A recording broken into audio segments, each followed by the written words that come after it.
Hey there, this is Matt Zinman, and you are listening to Straight Talk, No Sugar Added, with your friend and mine, Nina Perez. I am here to give you a special offer for being a fan of the show, which is a $100 gift code to upgrade your life with my Life Upgrade course, which also has a money-back guarantee to make it risk-free. Just go to mattzinman.com/life upgrade and use the code StraightTalk100 for your $100 off. This is a limited time offer only for Straight Talk fans, so be sure to check it out today. And now let's get on with the show and Nina. Hey guys, this is Nina Perez and this is Straight Talk, No Sugar Added. Thank you so much for being here. This show is created to discuss life topics, to challenge and transform your thinking. Today I have Aaron Golub here and I am super excited. He became the first legally blind athlete to play football in a Division I game where he was at Tulane University, and he was the captain of his senior year and went to become a NFL free agent. So Aaron delivers inspiring and actionable keynotes to drive breakthrough performance through change and challenge. The objective is to help make lasting and meaningful positive change across the teams and organizations. So Aaron, I want to thank you. First off, I know that you are a busy dude. So I want to thank you very much for being here with us here at Straight Talk. And the way I always start is just because I give a really small bio, I would like you to just introduce yourself so that people get to know you a little bit better. Yeah, thank you, Nina, first off, for having me. I really appreciate it. Like you said, I became the first legally blind Division I athlete to play a game when I played football at Tulane University. Was named the team captain, went on to become an NFL free agent. Now I'm an entrepreneur, speaker, podcast host, do a bunch of stuff, and it's all a lot of fun. Excited to be here with you. Wow. So you didn't take any breaks is basically what you're saying, right? You went from being a legally blind football player to like everything. So I wanted to talk to you about being legally blind. I know you probably get a lot of these questions. So were you diagnosed legally blind as a child, or was it something you, as you were growing up, that it started to happen to you? How did this come about? Yeah, so I was born legally blind. I have no vision Okay. in my right eye at all and very limited in my left. Oh, okay. Was that always, so to you, that's kind of a norm then, right? Yep, Yeah. absolutely. Did it get progressively worse as you got older, or was it always this way? No, it's always been about pretty much the same. Hasn't really fluctuated too much. But, like I said, I've never known anything different. So for me, it hasn't been something that I've had to adapt to, I guess, in that sense. So of course, this has probably been asked to you before, but so how did you go from, oh, I'm legally blind to I want to play football, right? Because those two things don't seem to go hand in hand, right? That this is speaking volumes about you as a person, actually, and to me, because it's showing me that you are a person that's going to overcome challenges and have a lot of grit. At least that's how I'm feeling about that. So tell me about that journey a little bit, if you don't mind, like growing up and not letting that become a hindrance, but then using that to overcome and become a football player. How did that happen? Yeah, I mean, growing up, I was never the most athletic kid. I, tried playing a lot of sports and nothing was really sticking with me. And I always loved football and I figured, why not give it a shot? So I started playing in seventh grade. Obviously couldn't be a quarterback or a wide receiver or something, but started off as a lineman, hit the person in front of you, fairly simple. At that age, it's about learning the game and that's what it was, and that was fine. And, as I got older, it was pretty evident that I wasn't great. I was undersized, it wasn't the right position for me. And if I wanted to play in college, I had to figure out the best way to do that. And that's when I found long snapping, and I kind of made a decision. I said, if I got good enough at this, then I might have an opportunity. And, from there, it was just doing the work that no one else would and outworking everyone else. Can I ask you to break that down a little bit for me? I'm a little bit of a layman when it comes to football. What's long snapping? Is that what you said? Yeah. So What's that? on punts and field goals, I'm the person who throws it under their legs back to the punter or the holder, and then I have to block the person in front of me. Oh, okay. So a little job. Got it. How did you land that? That means wow. Okay. So you have to get up every day, I'm assuming, before everyone else to make this happen, right? Because everyone else kind of doesn't have the limitation that you have, or what we would call a limitation, right? So how did you do that? Yeah. So to me, I mean, it was really just I had to work 10 times harder than everyone else to be Right. successful. And so, you know, for me, it was I would get up at 5 a.m. every day. I'd go practice long snapping. I'd go to school. I'd go to practice. I'd lift weights every day after practice. And that was my schedule, Wow. for several years because I knew what I had to do to be successful. And, you know, doing that work in the morning when no one else was around and no one else knew I was there was really important to lead to my success. Was that something that was always in you though, working that hard? Is that something that you just is in you, or does that something you just decided one day you had to start developing so that you can make stuff happen? I mean, as a kid, I don't think I was ever in that situation where it was like, I need to work really hard to accomplish this goal. But I think Mm-hmm, when the mm-hmm. goal presented itself, it made me realize how badly I wanted it. And if I wanted it, then I had to work hard to succeed. And it's the same thing, today as an entrepreneur, as a speaker, as everything I do in finance, everything I have going on. It's work extremely hard, do what everyone won't do if you want to be successful. Let me ask you, how did you not allow you being a blind football player make you a victim? Like how did you overcome being a victim? And what I mean by that is that a lot of times people can take their hindrances and things that they've been through in life, right, and use that as an excuse to not move forward. Now you have done the opposite of that. And I'm sure that you have had many opportunities, or people probably around you have given you excuses or could have given you excuses for you to kind of just be, a victim of your circumstances. Did my question make sense? Yeah, no, I think it's just understanding that you can do anything that you want if you are the That's hardest good. working person in the room. If you don't listen to others' opinions, Good. trust yourself. If you believe you can do something, then do that. Don't listen to everyone else's opinions. How did you, how were you discovered? Is this something that you went to play football and everybody started talking about it? Or did something happen in a game or something that kind of highlighted you? How did that come about? Yeah, I went to a lot of camps around the country to get nationally ranked, to get exposure, and so that was a big Got part of it. it. But then it was a lot of outreach for me. I was contacting pretty much every Division I school in the country and doing whatever I could to get noticed. Oh, wow. Okay. So you were going after it. Good for you. Good for you. So, what do you want to, what made you go from that then to shifting over to what you're doing now? Because you just mentioned you're an entrepreneur, you're a speaker, you do finance, right? So you're doing quite a bit of things. How did you make that shift from, this is who I am, right? Because this is another thing I think that can happen to a lot of us, right? Especially if we get a lot of like notoriety, you can kind of just stay in that one lane. But you sound to me like you shifted there a little bit. Was that college that helped you shift your mindset, or how did you start pursuing finance and all of that? I mean, it was something that I was interested in doing, and it was Okay. something I wanted to do after football, anyways. And the opportunity just didn't end up presenting itself to play in the NFL, and there was other opportunities on the table, and I took them, and I'm very thankful that I did. And in addition to that, with the speaking side, I had a lot of experience of interviews and things like that through college and high school, and it just seemed to work well, and I started doing that too, and it's been a lot of fun. Building both of those two things up. Definitely a lot of work, very Mm-hmm. challenging. Um, I'm and sure. I'm very busy, but I love everything I do, and it's very gratifying. That's great. What do you speak about when you get hired as a motivational speaker?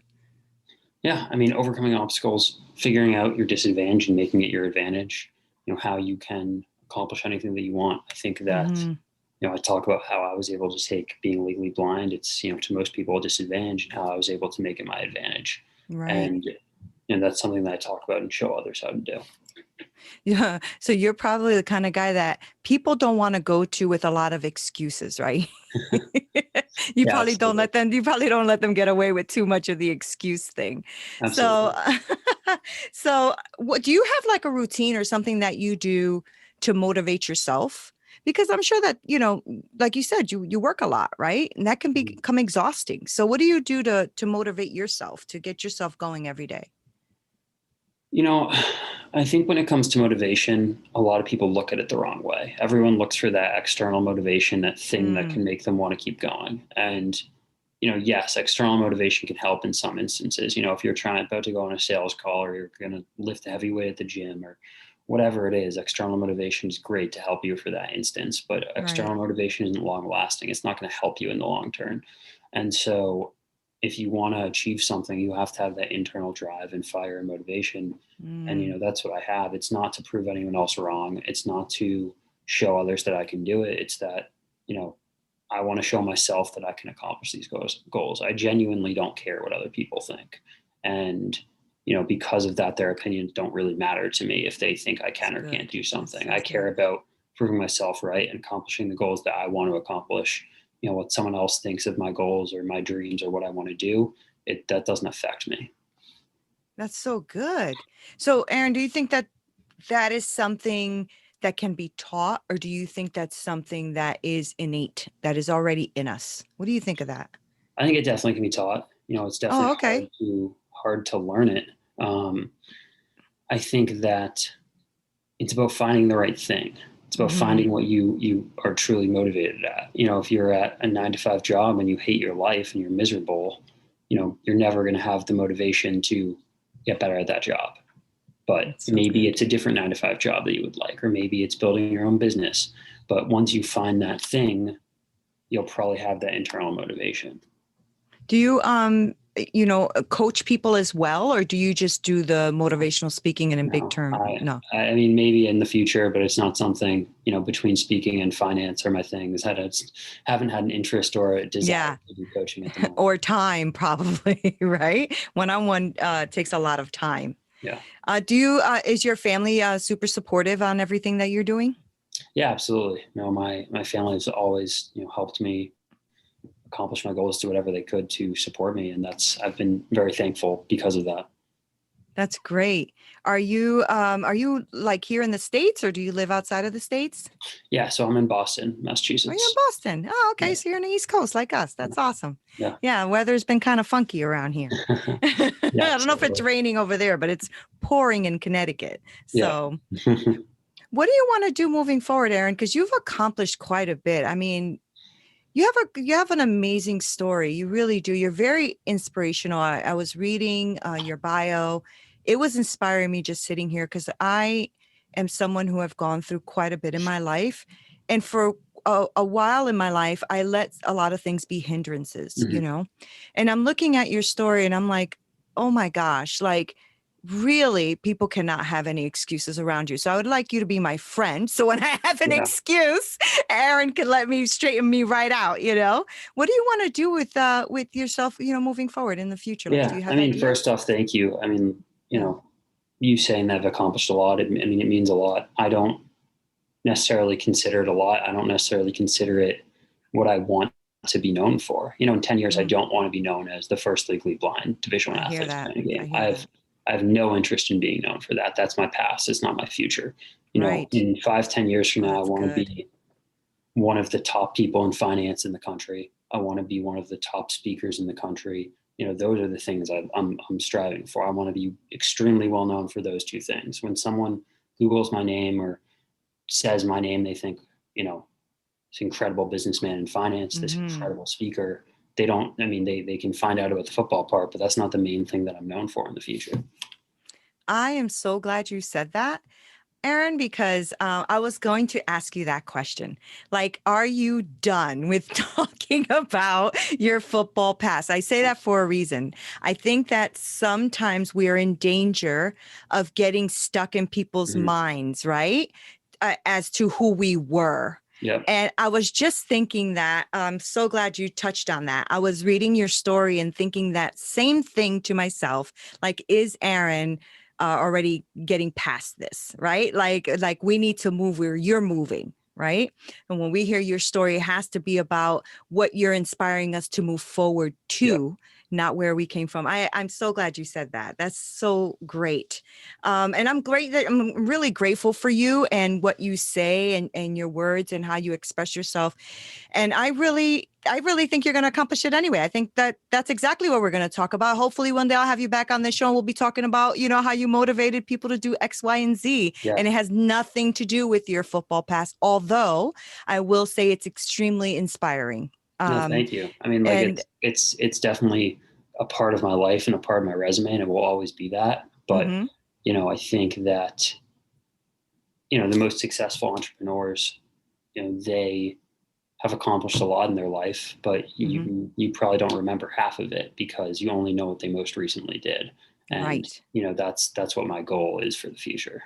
Yeah, and that's a phenomenal goal. And I'll tell you something, because I'm not a football person. I don't really follow sports. When I was reading your story, I wasn't reading it about football, right? I mean, to me, it was literally about grit. And it was literally about like somebody overcoming no matter what. Yeah. And you don't take no crap. That's what it felt like to me as I was reading your bio. So I was like, football, I mean, to me, in other words, your story, to me, football is the second, like the secondary part, right? It's you as an individual that was inspiring me more than anything. Thank So you. I'm very proud of you. I think you're doing a Appreciate phenomenal that. job. Yeah, very, very phenomenal job. And I'm super grateful for you have taken, time to be here. And I wanted to touch a little bit, if you can, before you go on your podcast, because I believe you have a podcast, right? So Yeah. I want to follow it, and I want my viewers and stuff to follow it as well. Can you tell us a little bit about that? Yeah. So it's called Blind Ambition. And, I started That's an it. excellent name. Appreciate that. I started it back in, I think, June or July. And it was really because when COVID hit, I was doing a lot more virtual events and virtual, Mm-hmm. going on podcasts and focusing on that to get my name out there more. And, at first it started off being like, let's start this to share other people's stories of overcoming obstacles. And then it quickly turned into like, let's just use it as a networking tool. I mean, yes, if I can share other stories of overcoming obstacles, that's great. But it's really become a tremendous networking tool of a way to get, people on and have conversations with them and build a relationship with them that I otherwise wouldn't have been able to. I've been able to connect with some people that, are extremely successful in whatever field they're in. And, Mm-hmm. they just, I was able to bring them on because of the platform I've been able to build and, continue to build relationships with them, because you never know what will lead to that personally or business wise down the road. And that's what I see it as. It's a great networking tool. Yeah, I agree with you. I did the same. I started the podcast for the same exact reasons. And now I have you on here, right? So this is exactly what it's about, not just telling stories, but also for me, it's showing people that you can overcome things, right? And that people that I speak to, like you, have overcome obstacles and are showing people that they also can overcome obstacles. And that's super important, Aaron, that we always reach out to others. It can't always be about us, right? It has to be about others too. So that's really powerful. And I'm glad that the podcast is going well for you. You're still doing that actively, right? Yeah, no, I am. I don't know if it will be a thing that I do 5 years from now or not. Right. We'll see. But, for the time being, it's been a great networking tool. And, until it's not a great networking tool, I'm going to continue to do it. So. Right. I've got one more little question for you, because it just popped into my head. I am awful at finance, like awful, and I have my full vision. So how do you manage that? Do you have like special tools or something that helps you with that, with the financial part? Yeah, so I mean, I can talk about I'll talk about kind of the tool stuff. I can't really dive into the finance stuff just Yeah, because of no, of compliance course. reasons. But I wouldn't yeah, understand it anyway, Aaron. No worries.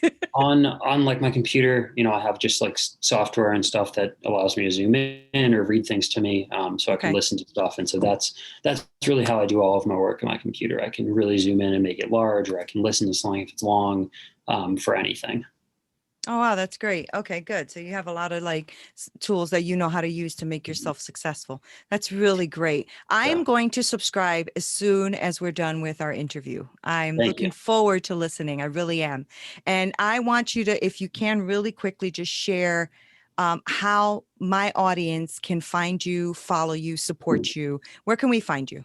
Yeah, definitely. AaronGolub.com is my website. You can really find links to everything there. But, my Instagram is at Aaron J. Golub. You can find me on Twitter or LinkedIn, really anywhere, just through my name. And, happy to connect. Send me a message and, I'll definitely get back to you at some point. So. Great. And so the very last thing I'm going to ask, Aaron, if you don't mind, is giving my listeners and stuff maybe just one tip, if you can, on how they can, not get stuck. Maybe just something that you can just say that'll motivate them to move forward. Do you have something? Yeah, and I think the biggest thing is take one day at a time and focus on what you can do Good. that one day to move the needle, a little closer to your goal. When you think of the big picture, obviously you want to have amazing dreams and huge goals and really massive goals. That's how you accomplish them. But, for me, I have these incredibly massive goals. And, if you think of the big picture every single day, it can be overwhelming.